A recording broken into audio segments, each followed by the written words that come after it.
Hello students and welcome to the PSBI। Students, मेरा नाम नीरज कुमार है और मैं आप सभी को साइंस पढ़ाता हूं।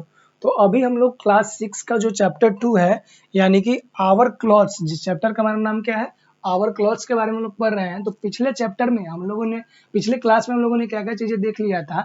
तो पिछले क्लास में हम लोगों ने देखा था कि जो भी चीज़ें जो प्लांट से हमें फाइबर्स प्राप्त होते हैं, जिससे हमारा कपड़ा बनता है, तो वो चीजें हम लोग देख रहे थे, उसको शुरुआत किए थे। जिसमें हम लोगों ने पहला जो टॉपिक देखा था, वो हमें प्लांट से क्या चीज मिलता है, तो हमें प्लांट से कॉटन मिलता है। ठीक है, कॉटन, जो कॉटन यानी कि जो कपड़े होते हैं वो हमें प्लांट से मिलते हैं। उसके बारे में हम लोगों ने किस प्रकार से वो खेतों में उगाए जाते हैं, कैसे उसका थ्रेड्स यानी कि धागा बनाया जाता है, रील्स बनाया जाता है, रील बनाया जाता है। रील्स एक अलग चीज हो गया, और उससे कैसे कपड़े बनते हैं। तो आज हम लोग देखने वाले हैं इसका सेकेंड, जो प्लांट से हमें प्राप्त होता है, फ्लैक्स। ठीक है, प्लांट से हमें क्या चीजें प्राप्त होती हैं, फ्लैक्स प्राप्त होती है प्लांट से। तो उस फ्लैक्स से किस प्रकार से खेतों से लेकर के उससे बनाने तक का जो प्रोसेस होता है, वो आज हम लोग देखने वाले हैं। ठीक है, आइए तो शुरुआत करते हैं हम लोग आज की इस अपनी कक्षा का, जो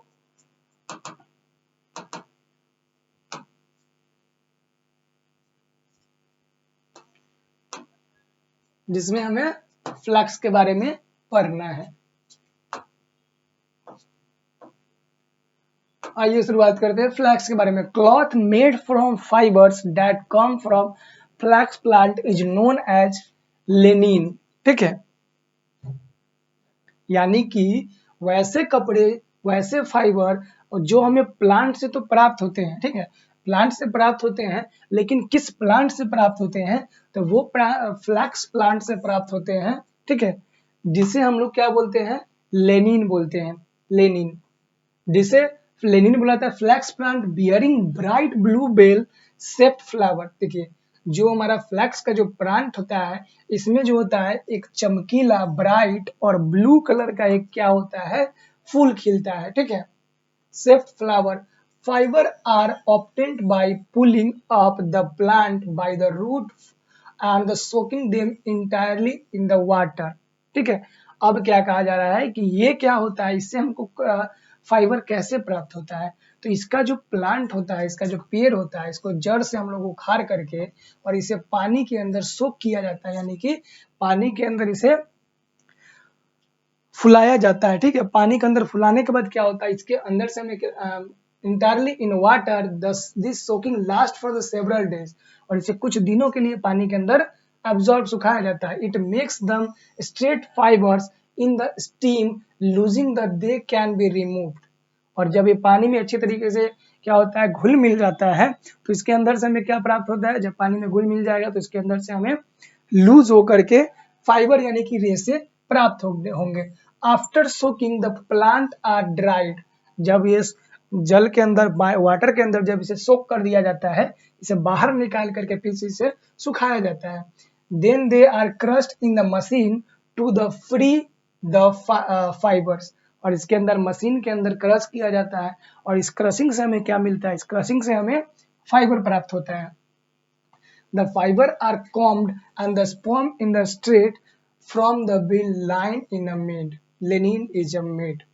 और इस जो फाइबर जब मशीन में क्रश हो जाता है, तो क्रश होने के बाद इसे कॉम्ब यानी कंघी से इसको सीधा कर लिया जाता है, और सीधा करने के बाद जो हमें क्या होता है, लेनिन बन के तैयार हो जाता है हमारा। ठीक है, fine linen is use for making handkerchiefs, table cloths, napkins and the curtains that make pretty tea towels and the suit and the dresses too। Heavy linen cloth makes sales from a smelling boats, यानी कि जो हल्के Lenin होते हैं उसका इस्तेमाल हम लोग नैपकिन बनाने में करते हैं, टेबल क्लॉथ्स बनाने के, हैंकर चिप यानी रुमाल बनाने के काम में करते हैं, कुछ से सूट भी बनते हैं, कपड़े भी बनते हैं। और जो भारी लेनिन होते हैं, इससे सेल्स ऑफ सेलिंग बोट्स। ठीक है, स्मेलिंग बोट्स यानी कि जो नाव होते हैं उनके पर्दे वगैरह भी बनाए जाते हैं, जो भारी वाले जो होते हैं। फिर हमारा 3 नंबर है जूट। जूट भी क्या है, एक नेचुरल क्या है, फाइबर है। जूट क्या है, एक नेचुरल फाइबर है, क्योंकि जूट जो हमें किससे प्राप्त होते हैं, क्योंकि जूट जो है हमें प्लांट से प्राप्त होते हैं। तो जूट एक प्रकार का क्या है, नेचुरल फाइबर यानी कि प्राकृतिक रेशे हैं। Jute fibre is obtained from the stem of a jute plant. The plant grow about 3 metre high. ठीक है, जूट का जो पेड़ होता है, ये तने से हमें जूट प्राप्त होता है, और जूट का जो पेड़ होता है लगभग 3 मीटर ऊंचाई तक ऊंचा हो सकता है। They have the thin stems. The jute plant are cut down 6 months after the seed is sowing. और जूट प्लांट जब इसका बीज रोपा जाता है, तो बीज रोपने के लगभग 6 महीने के अंदर या फिर 6 महीने के बाद इसको कट करके क्या किया जाता है, जूट बनाने के लिए तैयार किया जाता है। The fibre are obtained as a 2 metre long strips by soaking in the plant in a water. और इस जूट के पौधे से जो फाइबर प्राप्त होता है लगभग 2 मीटर लंबा होता है स्ट्रिप के रूप में। और इस प्राप्त कैसे करते हैं, तो इसको भी हम लोग पानी के अंदर सोक करके, पानी के अंदर अब्सॉर्ब करके इसे बनाते हैं। ठीक है, jute fibre are woven into a hessian. ठीक है, जूट फाइबर बुन करके क्या बनाता है, हेसियन बनाया जाता है। ठीक है, hessian is a course cloth use for making Ghani bags. अब हेसियंस होता क्या है, तो जिसे हम लोग जूट का बैग या फिर गनी बैग्स बोला जाता है, जिसे हम लोग क्या बोलते हैं गांव देहात में, जो पैर या फिर जिस बैग में आलू वगैरह प्याज वगैरह खाता है, वो बैग इसके द्वारा बन पाता है। मैटिंग एंड द क्या है, certain jute fibre are twisted together into the string cords and the ropes. अब जूट का जो थ्रेड्स होता है ये कैसे बनता है, तो जिस प्रकार से हम लोग कॉटन का थ्रेड्स बनाते हैं, जिस प्रकार से हम लोग कॉटन का थ्रेड्स बनाते हैं, उसी प्रकार से जूट का भी थ्रेड्स बनता है, और उससे फिर गिनी बैग्स वगैरह बनाए जाते हैं। Jute products include executive bags, wall hanging and interior decoration item. Jute से क्या क्या चीजें बनाए जाते हैं, तो इससे क्या है, एग्जीक्यूटिव बैग्स बनाए जाते हैं, वॉल हैंगिंग दीवार पे टंगने वाले कुछ चीज बनाए जाते हैं, एंड इंटीरियर डेकोरेशन में, घरों के इंटीरियर डेकोरेशन में इसका काम इस्तेमाल लिया जाता है। All these items are exported to Italy, Belgium, Germany, US among other countries। और जूट का जो सबसे बड़ा उत्पादक देश जो है ना जूट का, ये हमारा क्या, हमारा पड़ोसी देश बांग्लादेश है। बांग्लादेश जो है जूट के उत्पादन में, प्रोडक्शन में नंबर 1 है, सेकेंड नंबर पे इंडिया आता है। और यहाँ से जो इसको इटली ट्रांसपोर्ट किया जाता है, बेल्जियम ट्रांसपोर्ट किया जाता है, जर्मनी ट्रांसपोर्ट किया जाता है, यूएस यानी कि यूनाइटेड स्टेट ऑफ अमेरिका इसको ट्रांसपोर्ट किया जाता है। फिर फाइबर फ्रॉम एनिमल्स। ठीक है, तो यहाँ तक हम लोगों ने क्या क्या चीजें देखा, यहाँ तक हम लोगों ने देखा कि कौन कौन सी चीजें जो है हमें, कौन कौन सा जो फाइबर है हमें प्लांट से प्राप्त होता है। तो पहले नंबर में एक बार हम लोग रिवाइज कर लेते हैं कि क्या क्या चीजें हमें प्लांट से मिलता है। आ जाइए, तो प्लांट से हमें मिला, फर्स्ट नंबर में हमें क्या मिला, कॉटन मिला, कॉटन मिला। सेकेंड नंबर में हमें क्या प्राप्त हुआ प्लांट से, फ्लैक्स, फ्लैक्स। थर्ड हमें क्या प्राप्त हुआ प्लांट से, तो थर्ड जो हमें जूट प्राप्त हुआ। ठीक है, और इन सभी चीजों से, इन सभी चीजों से हमने क्या बनाया, तो इन सभी चीजों से हमने फाइबर बनाया। क्या बनाया, फाइबर को एक्सट्रैक्ट किया, फाइबर को निकाला, और उन फाइबर से हम लोगों ने तरह तरह के कपड़े, फैब्रिक्स वगैरह बनाए। तो ये टोटल चीजें जो थी नेचुरल हो जाएगा, क्या हो जाएगा, ये हमें प्लांट जो होता है, ये प्लांट से प्राप्त होने वाले फाइबर के बारे में हम लोगों ने पढ़ा है। अब जो हम लोग पढ़ने वाले हैं फाइबर फ्रॉम एनिमल्स।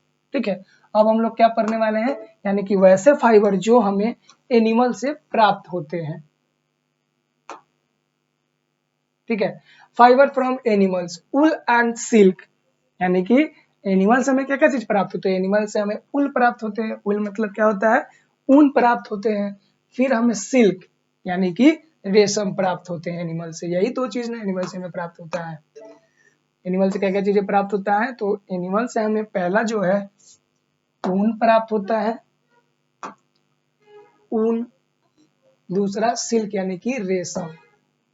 हाँ रही है उल।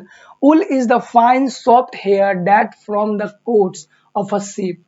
उल क्या है, एक फाइन और सॉफ्ट हेयर होता है, बाल होता है, जो हमें भेड़ से प्राप्त होता है। भेड़ का जो बाल होता है उसी से हम लोग ऊन बनाते हैं, ठीक है।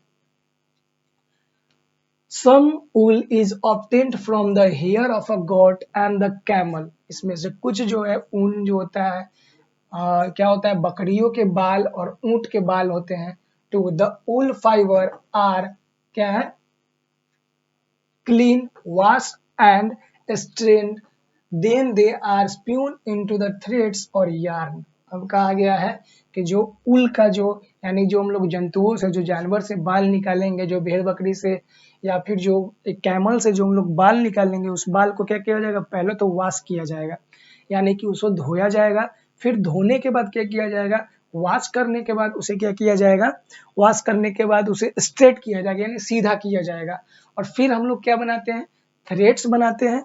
फिर हम लोग थ्रेड्स यानी कि उसका रील बनाते हैं, या फिर ऊन का जो ऊल का जो यार्न होता है, देखिए ऊल थ्रेड्स, और या फिर इसी को ऊन बोलते हैं, मतलब कि ऊन का जो गोला होता है वो बनाते हैं। थिन, उसके बाद कहा गया thin threads of wool are woven into the fabric. जो पतले जो थ्रेड्स होते हैं उनसे हम लोग फैब्रिक बना लेते हैं। थिक थ्रेड्स आर क्या है, knitted with the machine and the hand-held needles to the make क्या है, garments।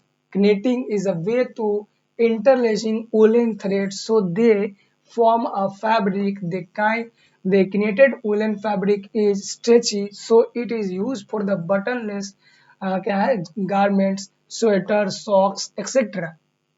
अब यहाँ पे क्या कहा गया है, जो पतले थ्रेड्स होते हैं, जो पतले थ्रेड्स होते हैं ना, उनका इस्तेमाल हम लोग जो पतले फाइबर्स होते हैं, फैब्रिक्स यानी कपड़े बनाने में इस्तेमाल कर लेते हैं। और जो मोटे यानी कि जो मोटे होते हैं, जो उनका जो थ्रेड्स होते हैं, उनसे हम लोग तरह तरह के गारमेंट्स बनाते हैं, ठीक है। और उन गारमेंट्स में क्या होता है, तो उन गारमेंट्स में होता है स्टूडेंट, देखिए स्वेटर हम लोग बनाते हैं, सॉक्स मोजे बनाते हैं, और भी जो ठंडियों में पहने वाले चीजों को हम लोग बनाते हैं ऊन के माध्यम से। और must wool is obtained from the curly hair sheep। और ज्यादातर जो ऊन जो होते हैं ना, प्राप्त होते हैं भेड़ से प्राप्त होते हैं। और जिन भेड़ का जो है स्टूडेंट्स, हेयर जो है क्या होता है, करली होता है, ठीक है। knitting of woolen ward to make a sweater। देखिए यहाँ पे वूलन जो थ्रेड्स बनाए, पहले तो हम लोग भेड़ से क्या किए, ऊल को निकाले, और उससे हम लोगों ने क्या किया, थ्रेड्स बनाए, और उस थ्रेड से हम लोग स्वेटर को बुने। नाइटेड फैब्रिक, ठीक है, नाइटेड फैब्रिक मतलब कि बुना हुआ, और नाइटेड नीडल बुनने का जो सुई होता है वो हो गया। फिर आगे हम लोग देखते हैं, आगे क्या है, सिल्क आ गया। सिल्क भी क्या है, एक प्रकार का फैब्रिक है जो नेचुरल है, और ये हमें क्या होता है, यानी कि प्राकृतिक रेशा है। और उल जो भी है, सॉरी सिल्क भी क्या है, यानी कि रेशम जो भी है, ये भी एक फैब्रिक है, और जो produced by the silk worm, यानी कि जो रेशम है, ये रेशम कीट से प्राप्त होता है, रेशम कीट से प्राप्त होता है। The silk worm feed on the lips of mulberry trees, ठीक है, मलबेरी ट्रीज यानी कि शहतूत का पेड़ जो है, इसके ऊपर जो सिल्क वार्म है वो क्या करता है, अपना फीड करता है, यानी भोजन करता है, और अपना जीवन उसी के ऊपर यापन करता है। A silk worm makes silk fibre and the warp it round and round itself, ठीक है। अब इस प्रकार का क्या होता है, कोकून बनाता है सिल्क यानी शहतूत के पेड़ पर। सिल्क वार्म जो है, ये मलबेरी का लीफ है, यानी कि शहतूत का जो है पत्ता है, और इसके ऊपर सिल्क वार्म रहता है, और ये क्या करता है, एक फैब्रिक बनाता है जो राउंड एंड राउंड यानी गोल गोल घूम करके इस प्रकार का कोकून का निर्माण करता है, ठीक है, कोकून का निर्माण करता है। What is thus cocoon? अब कोकून होता क्या है, then he spins them from a silk threads। Threads are woven to make silk cloths। अब देखिए, अब जो रेशम से जो हमें जो रेशमी कीट यानी कि जो सिल्क वॉर्म होता है, उससे जो हमें सिल्क प्राप्त होता है, उसका हमको थ्रेड्स बनाने की आवश्यकता नहीं होता है, क्योंकि जो रेशम का जो कीट होते हैं, ये इस प्रकार से चलते हैं और अपने पीछे की ओर एक फैब्रिक इस प्रकार से छोड़ते हुए लाइनिंग में जाते हैं, और जिसे फैब्रिक इसे राउंड एंड राउंड गोल गोल करके इस प्रकार का एक गोल चीज का निर्माण करता है, किसी प्रकार का जिसका नाम क्या दिया है, जिसका नाम क्या दिया गया है, कोकून जिसे बोला गया है। ठीक है, cocoon. Once cocoon give a fibre of a silk 600 to 9 metre long. और एक जो इस छोटा सा कोकून आप देख रहे हैं, ये जो आप एक छोटा सा कोकून देख रहे हैं, इस प्रकार का गोल यहाँ पे कोकून है। इस कोकून से लगभग जो है 600 से 900 मीटर यानी कि 600 to 900 मीटर लंबा सिल्क जो है हमें प्राप्त होता है। ठीक है, 4 fibres twisted together make a usable threads from a making fabrics. और इससे जो हमें फाइबर प्राप्त हो गया, उस फाइबर से हम लोग क्या करते हैं, अपने लिए यूज में आने वाले फैब्रिक्स या फिर कपड़ों का निर्माण करते हैं। ठीक है, और आगे का इस वीडियो में इतना ही। आगे के क्लास में हम लोग देखेंगे कि जो हमारे पास जो सिंथेटिक फाइबर होते हैं, यानी कि जो संश्लेषित रेशे, अभी तक जितने भी चीजें हम लोगों ने जाना है वो क्या है, नेचुरल फाइबर है। यानी कि नेचुरल फाइबर मीन्स क्या हो सकता है, अभी तक जितने भी चीजें हम लोगों ने पढ़ा है वो नेचुरल चीजें हैं। ठीक है, नेचुरल फाइबर है। ठीक है, यानी कि प्राकृतिक रेशे हैं। लेकिन अगले क्लास से जो भी चीजें हम लोग पढ़ेंगे वह सब चीजें क्या होगा, सिंथेटिक होगा, यानी कि संश्लेषित होगा। अगर संश्लेषित यानी सिंथेटिक होगा तो वो क्या करेगा, ह्यूमन यानी कि मैन मेड होगा।